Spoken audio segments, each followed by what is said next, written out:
Hello, my name is Dr. Adrienne Hicks, and I am the founder and professor of the USMLE Master System.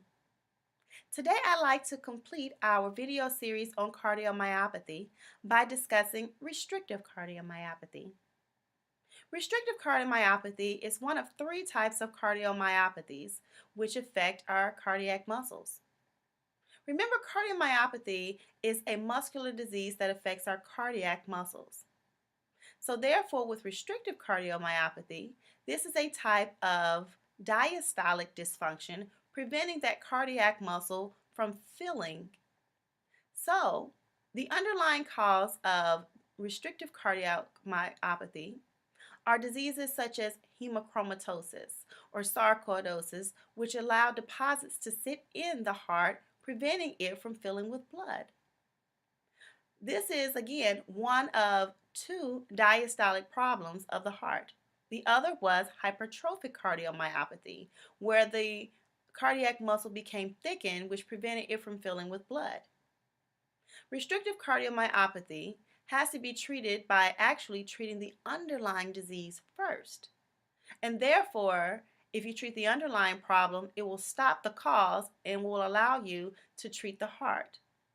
So, if you have a disease such as hemochromatosis, where you have a overfilling of iron deposits in the heart, you would have to treat with a chelator such as deferoxamine, which will bind to all the iron. And if you have a disorder such as sarcoidosis, you would treat with prednisone.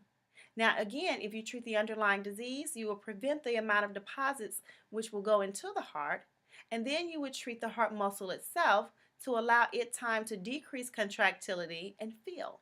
So therefore, you will give medications such as beta blockers, which are metoprolol or propranolol, as well as calcium channel blockers, which are cardioselective, such as diltiazem or verapamil.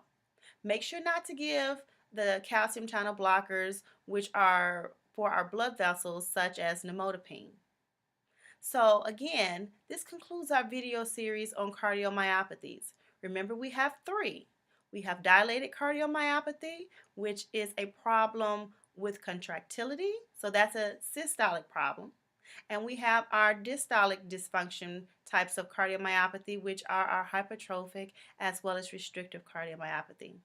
But if you have any further questions, send them to us at questions@usmlemastersystem.net and visit us at www.usmlemastersystem.net.